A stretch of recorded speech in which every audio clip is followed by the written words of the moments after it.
Welcome to a new YouTube space in connection with a Instagram account, Psycho Chaos Magic, and you can find us on Facebook, Mysterious Self-Transformations. We'll use these resources as spaces to explore self-transformation through a variety of esoteric, occult, and integrated psychological approaches, all aimed at guiding desired self-transformation. We'll have a focus on tarot, at least for the first while, but we'll definitely expand that to include other methods, and I hope you'll find it very interesting and as useful as I have. I'd like to show you what I drew today with this new project in mind. I thought this was really appropriate, so let's see what you think.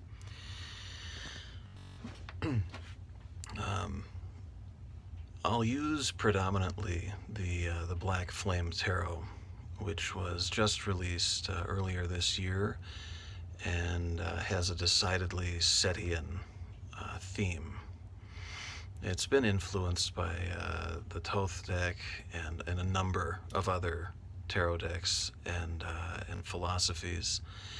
And here in this unique deck, the two cards that I drew were also fairly unique in that they've been named something different than usual. We see to the left the Aeon, more commonly known as Judgement, and Alxemy, more commonly known as Temperance. Now, I realize that we have a number of other YouTube channels with tarot as the theme, so I have not been the first one to think of that, but I don't know of another one that will use predominantly the Black Flame Tarot, so that makes us a little unique as well, at least for the moment. In the Aeon, we see the experience of change from which we can't return, even if we wanted to. Change encountered during the process, during our travels along the path of self-transformation. In a word, what we Setians would call Kefir. This encourages me incredibly because of my intentions here. And this tells me that I've gotten onto the right track. And alchemy, to me, reminds me of the fact of the inevitability of change. Change, death, and taxes, I think we could call the guaranteeds in life. But with change, we do have some control. We have control over the direction of the change, at least to an extent, and we can take charge of that, and we can guide that. We have to remember the adage, you are what you eat. We can expand that, of course, to other types of input. How do the choices of input we make affect our course of change or our desired outcomes?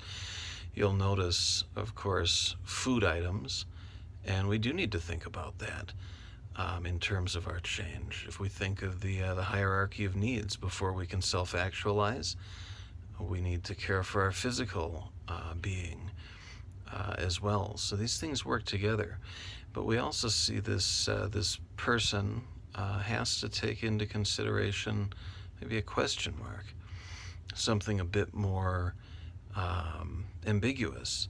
How do our choices of entertainment, our use of time, our relationships, the information we take in this age of instant and constant information and communication, how do those things affect your goals and your long-term aims as you try to affect that change, that permanent change in yourself?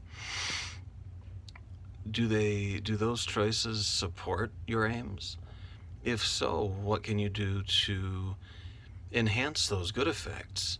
And if not, what do you need to do to alter those effects, or to replace some of those sources of input altogether?